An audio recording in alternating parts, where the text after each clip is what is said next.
Welcome to another episode of Weird Sports Talk. Thank you, everyone, for joining us here today. You can check us out on the live stream on YouTube. Use those super chats to jump to the front of the line or make a donation to the channel. And, of course, check us out wherever podcasts are available and all of us on social media using the handle @Rich Sports Talk. So we are getting into the thick of it. NFL draft season. The combine is upon us. So I thought it was fitting to do another mock draft. Now, again, we will do a full 7-round mock draft for the New York Jets once we get past free agency. Right now, we're focusing on the first 2 days of the draft because I think you can get a bit of a better picture in the early parts of the draft. However, free agency will obviously dictate how the Jets could potentially attack the NFL draft.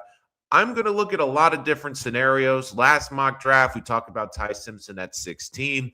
This mock draft, again, I think this is a strategy the Jets could do, talk about some of the different ways the boards could fall, and because of that, how it dictates how the Jets pick and how the Jets might have to pick going forward and might have to strategize. This is a very complicated process, and I'm very intrigued about all the different scenarios. In this scenario, the way I ran it, you could see a bunch of this. I could see this scenario happening on draft night. I'll go through everything, and again, maybe we'll have a trade in here. Do the Jets move around on the board?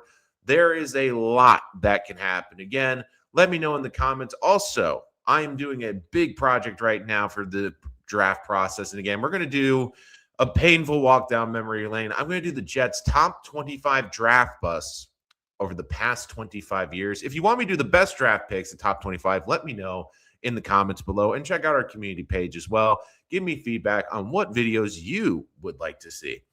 So without further ado, with the second pick in the 2026 NFL Draft, the New York Jets are on the clock. And with the second pick in the 2026 Draft, the New York Jets will select David Bailey, the edge from Texas Tech. Now, look, I think it's a two-pony race. I think it comes down to David Bailey and Arvell Reese. And I'm going to get this out of the way right off the bat. I really like Arvell Reese as a prospect. I think he is a dynamic player. I think he can be a really great pro and might have some of the most potential in this entire draft. But there's a couple of things that personally I think works against him for the Jets. Number one, doesn't necessarily have a defined role. Right now, a weak side linebacker, needs to bulk up a little bit to be an edge full time. Number two, I think David Bailey is the more polished product. When you look at him, I think he's a guy that's going to come in and make an impact right away. I mean, this is a guy that had 14.5 sacks. I love the toolbox he has. Great firing off the football and able to finish. That's something that's not talked about a lot with great pass rushers, is having the ability to finish. There's a lot of guys that are great at getting to the quarterback but not finishing the play. Look at their pressures. Bailey finishes it. And I think Bailey is still going to be a really good pro for a long time. I could see him being a double-digit sack guy, improving in the run defense. This is someone, especially if they're transition to a 3-4, would be a perfect outside linebacker in that fit. And again, could Arvell Reese maybe be a better player 2 or 3 years down the road? Perhaps, but I still think David Bailey is going to be a really great player in this league. And here's the reasons I don't love Reese to the Jets. The comp to Reese is obviously Micah Parsons. I've been seeing a lot of that, and I agree to an extent. He's a very unique piece in that you have to find a defensive coach that, especially early in his career, before he really can bulk up and really get to a size or a weight that can really set the edge, you need a dynamic coach. You need a very creative defensive coordinator that's going to move him around different spots. And I think again, this is a little bit apples and oranges. But for Jet fans, I think a great example is Jamal Adams. Jamal Adams was not a traditional safety, but Greg Williams knew how to utilize him, playing him in the slot, playing him as a linebacker, using him in blitzing instead of putting him in coverage. Like that, to me, is the type of defensive coach that you need to get the most out of Arvell Reese. And to be honest, I don't think that this defensive coaching staff is that. I think that this is a defensive coaching staff that will have some good blitz designs, might be a little creative, but are they going to move a player like him around in the best matchups? Are they going to play him on the inside early downs? Like, I just don't see, this being a coaching staff, especially with Aaron Glenn. Aaron Glenn is a guy, he's a motivator. He's a CEO type coach. He is not a tactician. If he was a really great tactician, I'd be more open to the Arvell Reese pick. But for right now, you need to get a dynamic player that can come in day one and can be a really good pro for a long time and potentially be a Pro Bowl player every year. And I look at that with David Bailey being an elite edge on the outside. So getting to pick 16. And before we get to it, I do want to put a little caveat to this. So pick 16 is now a pick. When I've been going through the scenarios and I've been going through the mock draft, I think if the Jets really, truly want to get one of these blue chip players, they might have to get a little uncomfortable and trade up to get to 12 or 13. And that might mean trading up in the first round, but then trading back in round 2 to recoup some of those assets in a trade. Because in this scenario, I have all 3 receivers off the board. And I'll be honest, I have a team trading up to 15 to take Mekhi Lemon. I mean, he's really the last blue chip player. It reminds me a lot of the Will McDonald draft. After this point, I think there's a lot of very good players, but there's not one of those blue chips. And it might be a scenario where you see a player that might be a later first round pick coming up all the way to 16. You're still going to get a really good player, but I do think there's a drop off. So if you really want to get one of those elite players, like maybe Caleb Downs is sitting there at 12 or 13, or Tate sitting there at 12 or 13, the Jets might have to get aggressive, and we'll explore that in future mock drafts. But in this scenario, they stay put. They don't necessarily love Ty Simpson as a franchise quarterback. So with the 16th pick in the 2026 NFL Draft, the New York Jets will select Peter Woods, the defensive tackle from Clemson. Look, I think that you get your Lightning with Bailey. Now you get your Thunder. I think Woods is really good on the inside. You could talk yourself all the different defensive tackles, Banks potentially here. I think the Jets need to upgrade the defensive line. At this point, I don't think that there's a player that moves the needle offensively. I understand that Sadiq from Oregon is an intriguing player, but they already invested a top 45 pick in Mason Taylor last year. I just don't think it makes sense. And I think Mason Taylor can still be a very good tight end.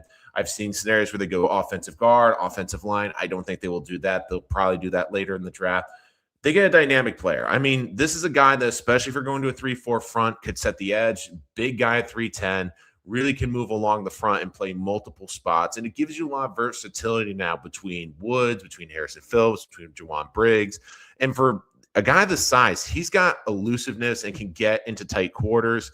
I look at the explosive traits, and look, I do look at last year, not the best year, like in terms of production, but it's one of those things, too, that you wonder with Clemson, the way it went last year, how much that impacted. And look, the one thing I love about this guy, he's got a great motor. And that's what the Jets need. They need guys that actually give a damn and give it 110% on every play.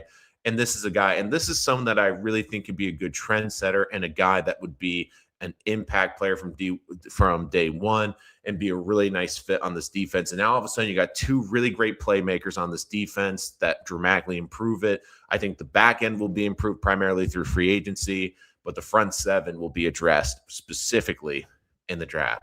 So we will get to pick 33. Oh, hold on, ladies and gentlemen. We have a trade. That's right. So I did this scenario for pick 33. I think the Jets are going to move out of 33 for a couple of reasons. Number one, this is the most traded pick in the draft because the boards have time to sell. You have a full day. GMs get with their groups. They figure out what the player situation is. And I think that the Jets, after round 1, are seeing their 33. Sure, they could take a player, but the Carolina Panthers approach him. Panthers, of course, don't have a first-round pick. And the Jets get what they've been missing, a third-round pick, 83. They move back down the board to 81, and it's a big drop. So because it's such a big drop, as the caveat, they also will throw in a 2027 fourth-round pick. Now, why is this a key? I think this will be a big mover in this draft because we all know how talented next year's draft. I know what people are saying, well, wait a minute. These guys might not be here anymore. Well, they basically now have a situation where they recoup capital in this draft, but they also now, if they keep their jobs in 2027, they have a fourth-round pick that could be a valuable piece to move in a very talented draft to move up the board. So the Jets propel back from 33. The Panthers don't have a first-round pick. They get up. They get what they envision could be a top 25 guy, a first-round grade guy that wouldn't fall to them. So the Jets get aggressive. They trade back. And at pick 51, I have the Jets selecting. Actually, pick 44, my apologies, Malachi Fields. So again, the Jets have the 2 second-round picks. They move back. They still keep their 44th pick, Malachi Fields. And look, I think at 16, it's a debate. I've seen Boston at 16. I like Boston, but I don't think after the big three receivers, there's much separation. And speaking of separation, that's one thing when I watch Boston's tape, I don't love. And you look at the size and bullying kids in college, you wonder how that's going to work at the pro level. But Fields is someone I've really fallen in love with. I loved watching him at the Senior Bowl. And I look at compliments. At 6'4", 222, I think he's a big target. He's a great compliment, allows Garrett to work more in the middle of the field. He reminds me a lot of that Michael Pittman. He's got more of a build-up speed than straight line speed, can go get the ball when it's in the air. And I look at the catching radius. It is humongous. Like, this is a really good red zone target. And I look in the red zone. Now you have Fields. You have a guy like Mason Taylor. You have some size, A.D. Mitchell. Now all of a sudden you look at that top three Jets receiving core with A.D. Mitchell, Malachi Fields, and Garrett Wilson. You're like, you know what? There's something to work here. And this is the luxury of having these two picks. Like, they can move back from 33, gain a pick later in the second round, but also get a third and a fourth for next year. And they still get a dynamic wide receiver who I think will be a plug-and-play guy. And look, I don't think Fields is going to be a number one in this league, but I could see him being a really great number two for a long time. So the Jets now have moved back in the draft. They're now using the pick from the Panthers trade, pick number 51. And with the 51st pick, I have the Jets selecting Anthony Hill Jr., the linebacker from Texas. The Jets need size in the linebacker. And look, even if they go out and get Anzalone, I don't think that this staff necessarily loves Jamie and Sherwood. They need to get bigger in the middle. They severely have missed that since C.J. Mosley retired. And I look at Hill. I love the size, 6'3", 238. He has that legitimate big linebacker size. And now all of a sudden you add him into the middle of this front seven. This front seven looks dynamically different. And look, I really love Hill. He's very athletic, brings a versatility. He can do pretty much everything. He's solid against the run. He's a good blitzer of the middle. He's solid in coverage. He's a very efficient player. And I look at the athletic versatility he brings. He can do pretty much everything in the middle. And when you're looking at a 3-4 linebacker, you need someone that can cover that, someone that can play the run in the middle, but also someone that can blitz. And the Jets, like, say what you want about their middle linebackers, they have not been able to blitz efficiently well.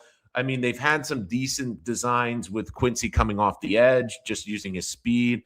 But when I look at this guy, I see with Hill someone that plays with a really good toughness, is a really good tone setter. And look, this is a guy that is just a productive player. And that's what the Jets need. 69 tackles, 7 tackles for a loss, 4 sacks, 2 interceptions. God knows the Jets need some of those, and forced 3 fumbles.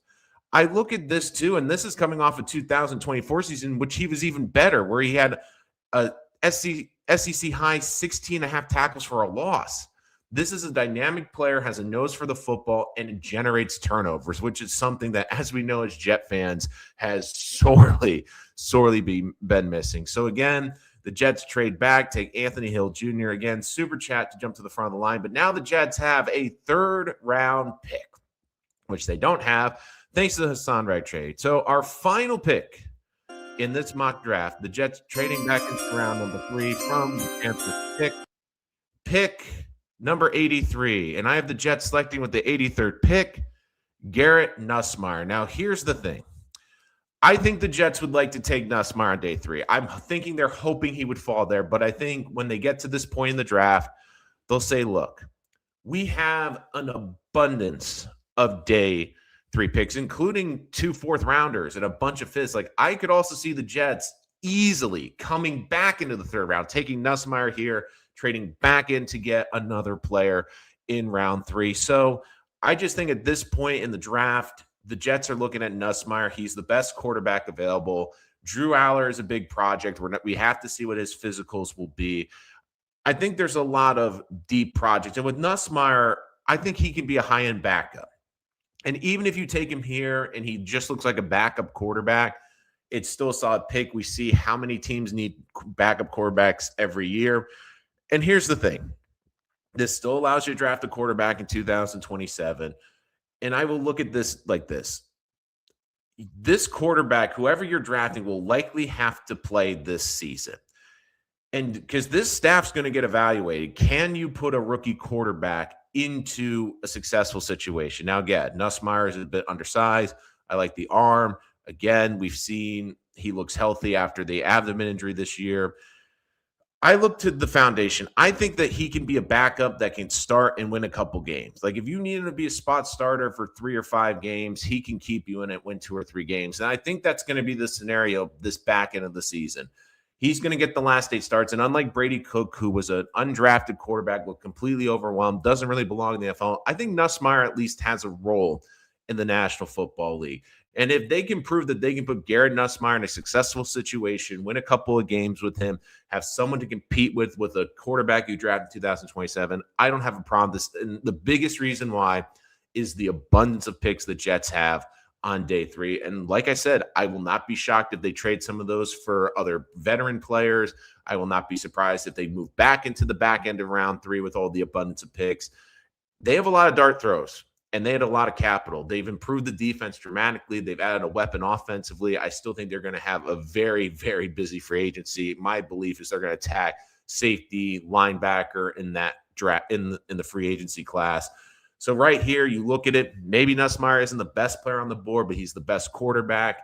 I think he could be a good backup quarterback. And it just makes sense that you need to take a dart throw at a quarterback. There's too much to work on with Drew Aller.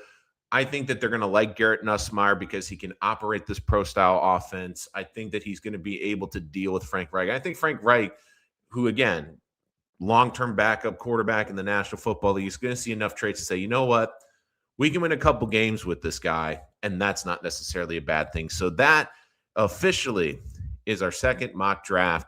So Jets make a big trade, moving out of 33. Talk about the scenarios. I think at 16, they're very much in play, trading up out of 16 to move up and get one of the blue chip prospects. And now with an additional 3rd round pick, they can take a flyer like Garrett Nussmeier with pick 83. But again, comments, super chat, jump to the front of the line. Scott Foster looks like he is celebrating the Olympics today. Good for you, Scott. Thank you for that. Let's see. Thank you for passing on Simpson. And look, my feeling is the Jets, if Simpson falls to them at 33 or it gets to the point where it's pick number 30 and they really like him, then I think they'll make the move. I think 16 is too early. But the only issue I see, and I've talked about this multiple times, there's going to be a team that's going to draft him. And you see this all the time. There are quarterbacks that should never have been first-round picks, but when you're in a weak quarterback class, it elevates you. We've seen this with EJ Manuel. We've seen this with Kenny Pickett. We've seen it before. When there's really only one quarterback in a draft, guys tend to get overdrafted just because quarterbacks offer hope. Quarterbacks offer hope to a regime. Especially if you're a desperate coach, and that's the one thing I kind of worry about with the Jets is it a situation where they draft him more because there's hope and it gives you that pull the ripcord? But I also keep saying this, like I look at the back half of this draft, and this is why I think it's important with Ty Simpson. I see teams that I could raise an eyebrow and wonder, do they draft Ty Simpson? And it could start at 18. Minnesota's a loaded roster. If they don't get a veteran quarterback in there, and they really don't like J.J. McCarthy, could 18 be a spot? I've talked about Pittsburgh at 21. I think that, especially if Mike McCarthy likes him, could be a possibility. I think it's clear that if Tom Monken likes a quarterback, he's got a top 6 pick. He's got the 6th overall pick. Now he's got 24. They have so much draft capital. Maybe they just take the flyer and say, yeah, we like Simpson better than the 2 guys we already have in this room. We have a great defense. We're not going to ask him to do too much. Like that could be a possibility. I mean, Houston at 28. I mean, Houston's such a loaded roster. Do they look? And again, this is just speculation, but if they don't love CJ Stroud or they don't feel comfortable giving CJ Stroud another contract, do they bring him in at 28? I mean, the Rams at pick 29. The Rams already have an earlier pick, and I've seen people debating whether he should go 13. But what if the Rams get a great offensive weapon? They get to 29. I understand Stafford's looking for a long-term deal, but they go to Stafford and say, look, We're going to draft him at 29. It's not you. We're giving you your 3-year contract. We really just want the kid to sit. Like, he's not going to play. Like, he's legitimately going to sit. And then you go the other way. Like, when you go into the draft, it's all about who to jump. Like, I talked in this draft, and I think a great example is teams that really need pieces are going to jump you. So I brought up 16. What Tampa Bay wants to trade out of 15? And like let's say Mekhi Lemon is there, or somehow Caleb Downs falls to 15 class. We don't mind giving up a little extra capital. We'll go do it. Like, I look at pick 32. If a team gets the intelligence, the Jets are going to pick him at 33. What's to stop, let's say, Arizona at 34, who we know is looking to move on Kyler Murray. Maybe they bring back Jacoby Brissett and they want a rookie under him. They already have the 3rd pick. They get a good player. And at 34, who's to say that the former Jets offensive coordinator doesn't say, you know what, I really like Simpson's game. I can have him sit behind Jacoby Brissett. I mean, that could be a possibility. I also brought up Houston. Houston has the 38th pick. Well, if they get a great player at 28 and they're like, you know what, we have such a good roster, let's just draft Ty Simpson just to have him in our building. I brought up Cleveland. Cleveland's at 39. What if they take 2 great first-round picks and they're like, you know what, we're really stacked. We really like our lineup. We need to get a quarterback in here. And, yeah, we'll move in front of the Jets. We only have, 6 picks in front of us? We can do that. We could easily do that. I mean, even Miami at 43, I think it'd be costly. But if they don't bring in Malik Willis, could they jump the Jets at 33? They're picking 43rd. So there's a bunch of teams that you look at all the different scenarios, and this is such a thin quarterback class. And it really is Mendoza, Simpson, and then a huge drop-off. And look, like, it really is a big drop-off. And I don't know where Trinidad is because, again, this whole thing with the NCAA, he clearly doesn't want to go to the pros. I mean, and in that 3rd round, I brought maybe they like Trinidad better than Garrett Nussmeier. The thing I look for, though, is Frank Reich seems to be he wants a more traditional, bigger quarterback. And when I'm looking at the guys that can deliver from the pocket in this draft, like, I look at Nussmeier again, 6'1", but he's bigger than Trinidad. I think that he seems to fit more what Frank Reich would want to do. And the other one that I look at too, and I don't love this at all, is Carson Beck.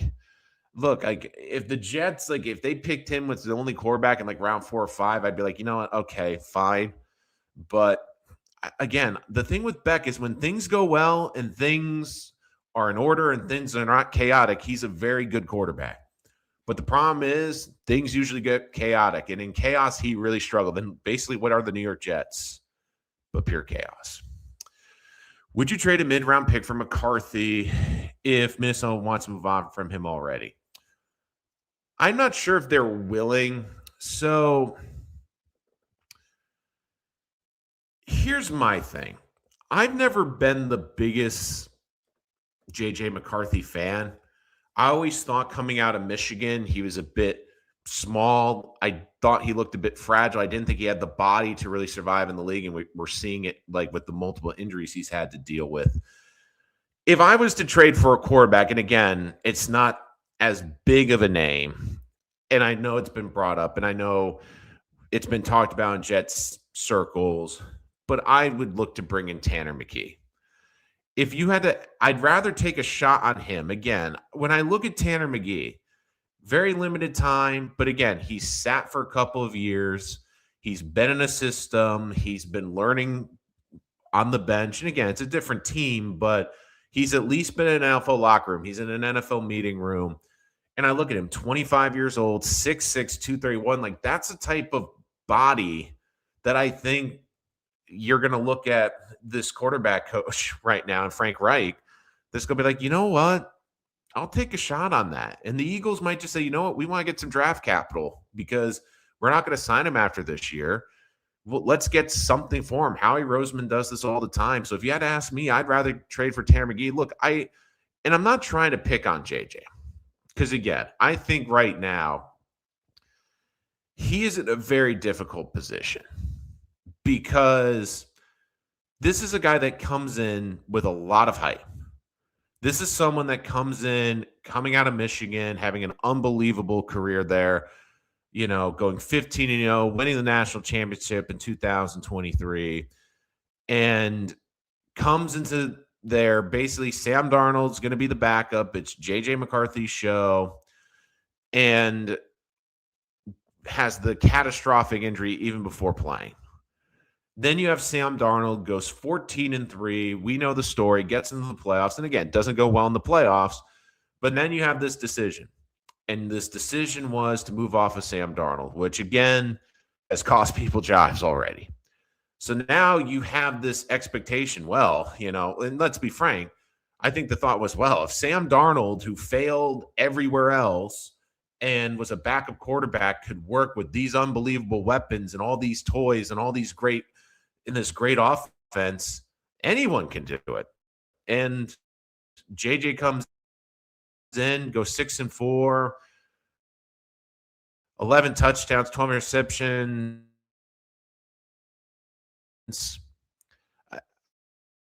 I just 57% completion percentage. And look, and great offensive coach is sitting there kind of going, yeah, maybe. I just, again, I get the appeal of JJ McCarthy from a couple standpoints, Scott. I think the big thing would be to basically have a really easily controllable asset, again, having a quarterback on a rookie deal when they're going to be paying Aaron Rodgers and Justin Fields next year.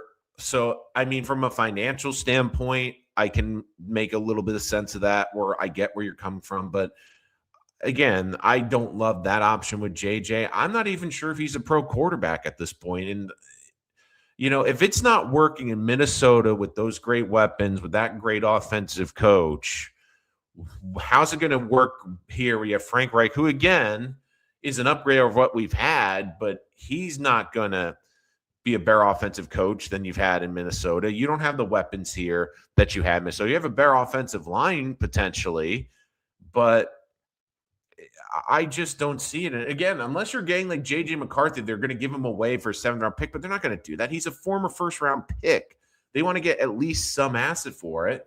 And the other thing, too, is I think that they're going to try it one more year. If it doesn't work with JJ again, here's the thing. Maybe you end up with a top 10 pick in Minnesota and you're in a deep quarterback class. So, I mean, we've seen a lot worse situations out there. So I just, again, I like the creativity, Scott, with JJ. I think it's a decent one. But look, in this scenario, I have them drafting Garrett Nussmeier with pick 83 from the trade I made with the Panthers in this mock draft. And basically the Jets walk out of this mock draft that I've done. They walk out of it with a dynamic defensive tackle, a really good edge rusher who I think can be a 10-sack guy. They walk out of it with a really good productive receiver. I think it's going to be a really good number 2, a really good middle linebacker. So you've improved 3 big spots in the front 7. And then you take a flyer on Garrett Nussmeier. And look, I think Nussmeier's the 3rd best quarterback in this class. Trinidad, again, I think there's a lot bit to his games. But I always go with this too. And this is the hard part when you evaluate in college.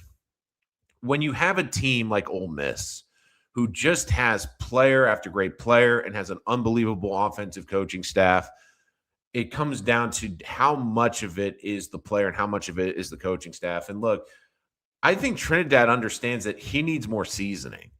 I think Trinidad, like Dante Moore, understands, yeah, I know I played well at 1 year on this big level, but I need more starts. And look, he got more starts at a smaller level, but he's looking at going, if I can get another year and get more experience and get more reps, I'm going to be a lot better prospect and a potential pro than right now.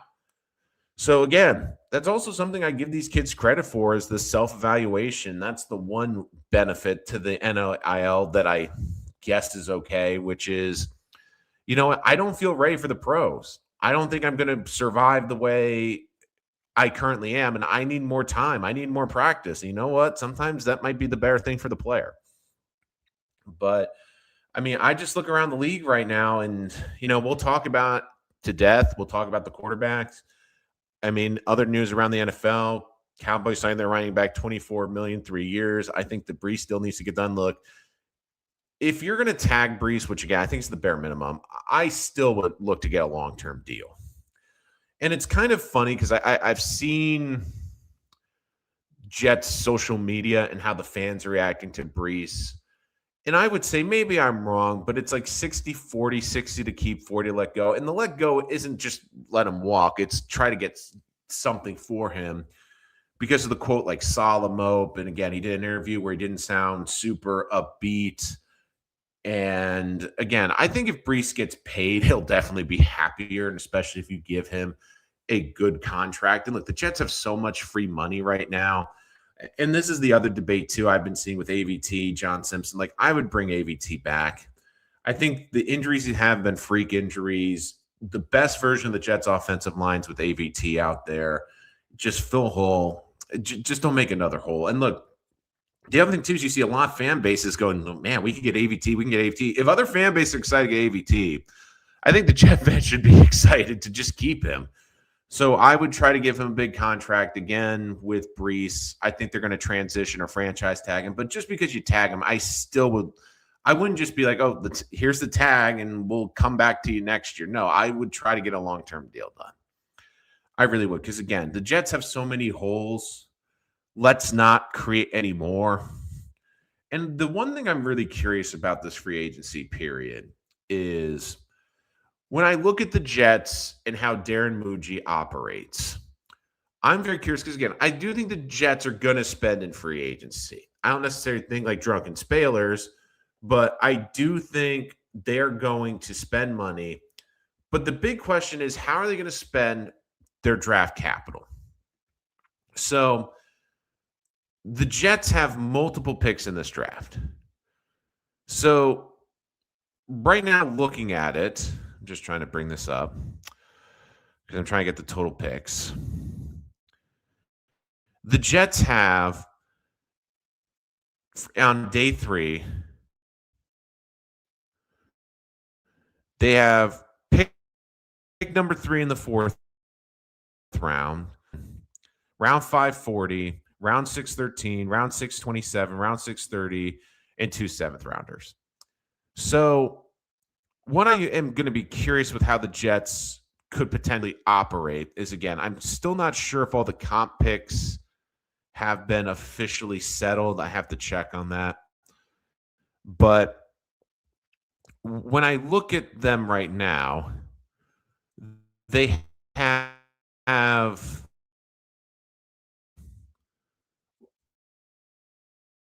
so they have 2 firsts, 2 fourths, the 4th rounder, 2 5ths. Let's see what the comp was. Yeah. So what I'm curious to see is with the Jets and their picks, they have the 2 5th-rounders, they have the 6, and they have the 2 7s. Do they get a little frisky and try to parlay the 7s or maybe the 6 into another player? What I mean by that is when you looked at Big before the season and during the season when the Jets made kids, I mean, they pick swapped and moved up a bit to get Jason Brownlee. They pick swapped and moved up a bit to get Juwan Briggs. They pick swapped and moved up to get Harrison Phillips. They pick swapped and salary cap dumped Michael Carter. Are there players on rosters right now? Like maybe it's Detroit, maybe it's Denver. And again, it could be across the league. One thing I will say that feels a little bit better is the Jets' National Football League scouting, because the players they brought in, seem to be a little bit better. But is there a player out there, like a first or second year player that maybe doesn't fit, maybe teams are looking to move on from? And look, one of the benefits for the Jets, in a weird way, has been this coaching search. I mean, you have 10 new head coaching hires. What does that mean? It means that you now have 10 new philosophies in 10 different buildings. You're going to have 10 different schemes in 10 different buildings. And that always has turnover. because they want to get their guys that fit their scheme, that fit their defense. And now all of a sudden, a guy that they're just looking to get rid of, maybe the Jets go, hey, we'll give you a pick so he doesn't hit free agency, or hey, we'll pick swap with you to get him. Like, there could be guys out there that you look and go, okay, can we go out there and grab one of those players so we can add them to our team? And look, I would prefer almost that route, because here's the thing, like with Jawan Briggs and Jason Bradley specifically, they were NFL players. You got enough film on them, you can get an answer. Can they play in this league? And when you're taking these dart throws on day 3, a lot of the times you're just wondering, can they make the roster on day 3? Outside of Malachi Moore, is any of the day 3 picks, Tyler Barron, Kiko, Arian Smith, are they guaranteed a roster spot next year? I'm not sure. I'm not sure if they are.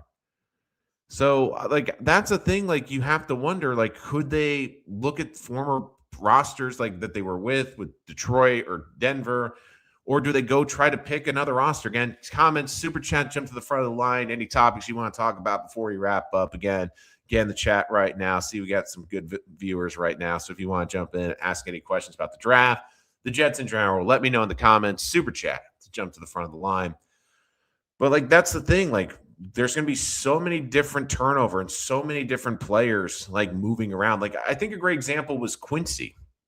Quincy comes into the league with Jacksonville, is successful early. They change the whole defensive scheme, doesn't fit in that scheme, comes to the Jets, comes into this scheme, fits incredibly well, and has a great career. Like, that happens all the time in the National Football League.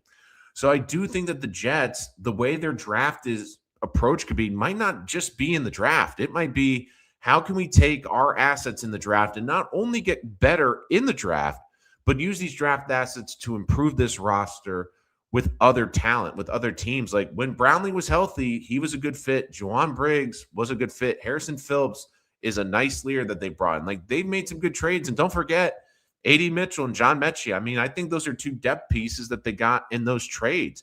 Maybe one of the trades in the draft, like I did the hypothetical with the Panthers.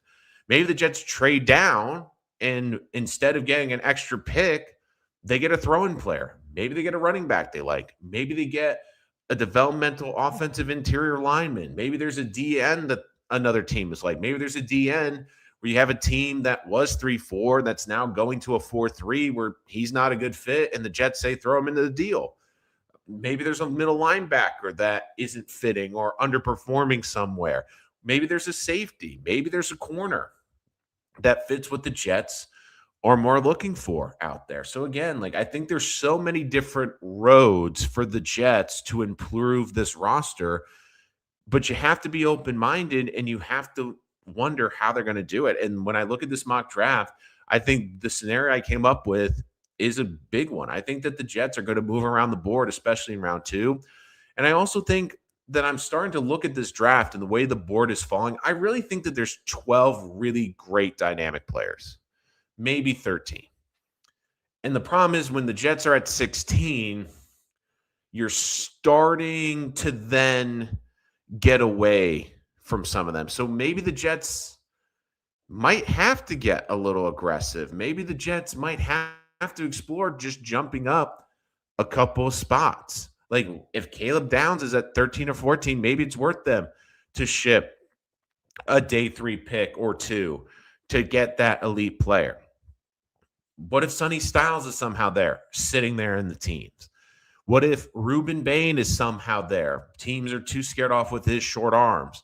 What if, like I've talked about too, the great receivers, Carnell Tate. Now, Jordan Tyson, I'm a little bit skeptical of with the injuries, but if Lemon or Tate are sitting there 13 or 14, you might have to jump someone before someone jumps you, because like I said in this scenario, I had someone coming up taking Lemon at 15. Like, that is a very easy possibility in this draft. And once we start getting past Mekhi Lemon, it's a lot of really good players, but not what I would say are really the blue chips in this draft. Maybe the Jets say, you know what? We did a good enough job in free agency. We addressed safety. We addressed the corner depth. We address some of the D-line depth. Maybe we address offensive line by paying Tyler Linderbaum an insane amount of money. So, yeah, we have a little bit of leeway. And then you move up a little bit in round one. Well, part of the game is you also have those second-round picks. Maybe pick 33, you're like, okay, we're trading a couple assets because we know when night one ends, we're going to get phone calls for 24 hours. What do you want for 33? What do you want for 33? We really want 33. We want to come up for 33. There's a guy there that's saying that we didn't expect, like maybe Emmanuel Neal McWarren or, CJ Allen or, like an Omar Cooper Jr. or Colton Hood are sitting there at 33. And the Jets like, okay, we'll trade back. We'll recoup a lot of those assets that we traded in the first round for. So again, the Jets have a lot of different ways that they can attack the draft. And again, we're going to have a lot more scenarios. Combine coming up. We will get more clarity as we get closer to NFL draft season. Again, more draft content coming. If you want the best top 25 Jet draft picks of the last 25 years, let me know, because I'm officially working on a list for the top 25 draft busts of the New York Jets for the last 25 years. And to tell you the truth, making the list, there's a lot of them. And unfortunately, it is very painful. So make sure you like and subscribe so you can see my pain come to fruition with that video. Again, super chat, jump to the front of the line. Check us out on social media. Use the handle @RichSportsTalk. Make sure to like, subscribe so you don't miss our next live stream. And always just check us out wherever podcasts are available. But until next time, I'm your host, Nolan Rich, and this has been Rich Sports Talk.